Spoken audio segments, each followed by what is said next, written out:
this week we're going to be making some head cheese. I got my boy with me today. He's very enthusiastic about the idea, as I'm sure you can tell.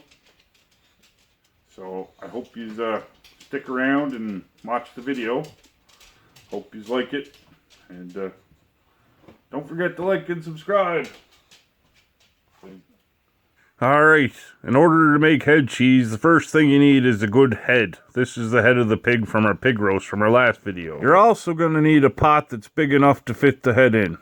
Then you want to take said head and you want to throw it in said pot with some water, just enough to cover it. Then you're going to want to crank up the heat, you want to put it on max, and you want to boil the absolute bejesus out of it.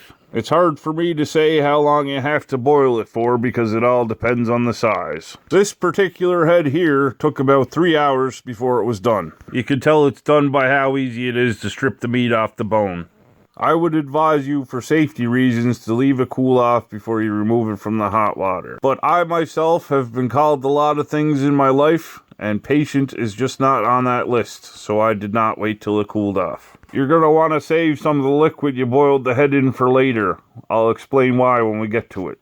As for right now, it's time to do the awesome job of stripping all the meat off the head. You can do this by hand, but I used a fork, because the fork is good for getting into all the different nooks and crannies. I should mention to everybody that head cheese is very misunderstood. If there happens to be a part of the head that you're not entirely comfortable eating, don't feel you have to. Just throw it away. You don't have to mix it in with everything else. Making head cheese is just the process of making use of a part of the animal that would otherwise have been thrown away. So if you don't want to put the eyes in or the brain or any of the skin or anything like that, just don't put it in. You don't even have to feel bad about it. It was going to the garbage anyway.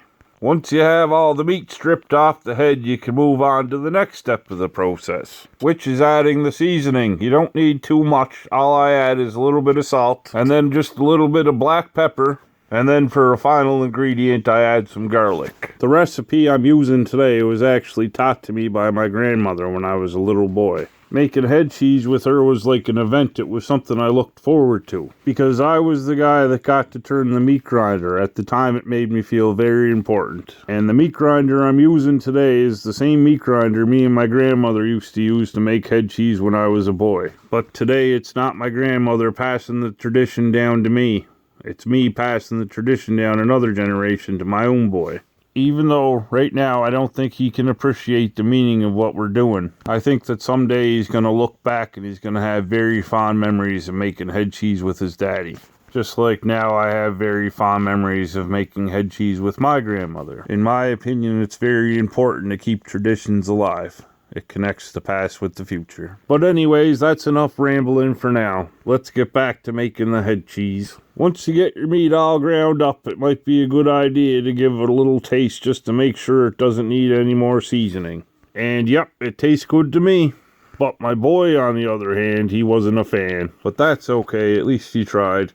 Head cheese just isn't made for everybody. The next step is to take some of the liquid you saved from boiling the head and mix it in with the meat. Just pour her all on, then you gotta give her a good mix.